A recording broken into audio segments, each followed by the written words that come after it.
Hello mga Mars! At muli ay mapapanood ninyo lahat ng kaganapan namin dito sa may tindahan nitong dumaan lang na linggo. Habang ako nga ay nagluluto ng aking mga pang-almusal na pansit ay pumasok na yung aking helper na tagahugas. At ang sabi niya na hindi daw makakapasok yung isa ko pang helper na tindera, gawa ng masama daw ang pakiramdam. Kapag ganito araw ng linggo, hindi pwedeng wala kaming tindera ni Mister. At lalong hindi pwedeng magbubukas kami ng tindahan na dalawa lang kami ni Mister ang tao ng tindahan. Kaya naman ang ginawa ko, bago buksan ni Mister yung mga saraduhan ng tindahan, ay ginising ko na muna yung aking mga anak. At bago ko ituloy itong aking kwento, ay eto muna yung aming mga nalutong kakanin nung gabi ng Sabado. Araw nga ng Sabado ay marami din kaming mga lutong kakanin. At yung paninda namin kakanin nung Sabado, niluto naman namin yun nung gabi ng Biyernes. Parehas lang yung mga ganap namin kapag meron kaming lutong kakanin. Kapag ganito ay madaling araw na kaming natutulog, tapos mga ilang oras lang ang tulog namin, gigising ulit kami ng mga bandang alas 6 para umpisahan naman ang pagluluto ng mga almusal. Kaya nga kung iisipin ninyo na baka hindi na kami natutulog, o kaya naman siguro tatanungin ninyo na saan namin kinukuha yung aming mga lakas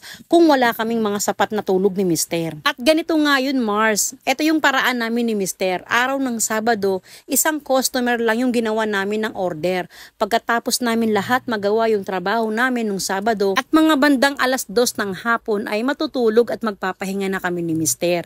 Sa gabi na ang gising namin nito. Kaya naman nang magising ako ng mga bandang alas 7 na ng gabi, ang una kong ginawa pagkagising ko ay pinasweldo ko yung aking mga helper. Tuwing araw kasi ng Sabado ang swelduhan ng mga helper ko. At mabalik tayo dun sa unang kwento ko kanina mga Mars, nang magising ko na yung aking mga anak, mga 7:30 siguro, ay nakapagbukas na kami ng tindahan, medyo tanghali na. Hindi ko pa naluluto lahat ng aking mga panindang almusal na pansit, pero tingnan nyo nga naman, napakarami na ang bumibili ng mga almusal. At ang una ko ang naluto dito, itong aking macaroni, spaghetti at palabok. At syempre, itong mga luto namin kakanin ni Mister nung gabi ng Sabado. At eto na nga, naluto na itong aking unang kawa ng pansit kanto na marami talaga ang naghihintay na maluto ito. Sa araw nga na ito, kahit na umabsent yung aking helper na tindera, ay 3 anak ko naman na babae ang nagtatakal at nagbebenta sa mga customer. Salamat dahil sa araw na ito ay tumulong yung aking anak na panganay sa pagbebenta. Etong anak ko na panganay na ito ay graduate na dito sa tindahan. Talaga namang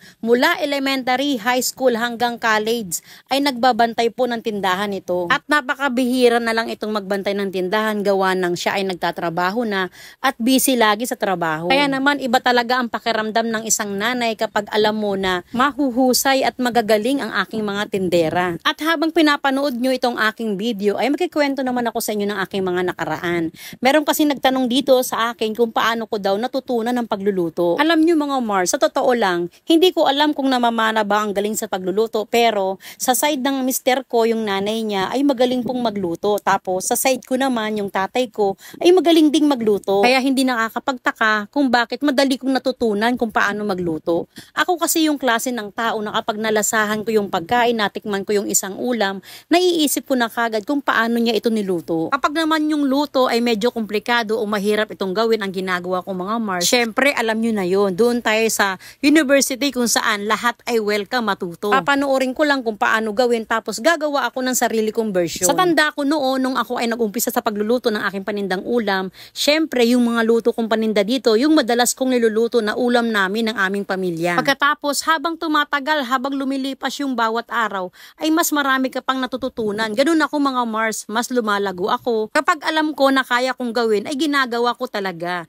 Maliban na lang kapag busy o kaya naman kung ano yung mabenta talaga dito sa aming tindahan. Kapag mahal ang isang ulam ay hindi ko niluluto kasi hindi afford ng iba. Minsan akong nagluto ng lechon paksiw dito. Yung totoong lechon talaga. Sa unang luto ko ay mabenta, pero nung pangalawa hanggang sa pangatlo ay hindi ko na inulit pa kasi nga natitirahan lang ako. Dahil syempre lechon yun. So mahal ang bentahan ng ganun. Kaya ang madalas kong niluluto dito ng mga ulam ay yung afford talaga ng tao. Yung mga putahe ng ulam na madalas na nabibili sa akin, kaya inuulit ko lang. At doon naman sa mga lutong kakanin, ang alam lang talaga namin lutuin ni Mister ay biko at maha blanca. At naalala ko pa noon na gumagawa rin ako ng puto na balanghoy. Kaya lang masyadong matrabaho ang puto na balanghoy dahil yung kamuting kahoy kailangan mo pang kaskasin tapos pipigain bago mo gawing puto. Natutunan ko ang paggawa ng sapin-sapin at yung puto pao, puto cheese, pati yung kutsinta ay doon din sa YouTube University. Ginawang ko lang ito ng mga bagong version, syempre para sarili kong version. Bali sa araw na ito ng linggo ay nakagawa lang ako ng order na isang bilao ng puto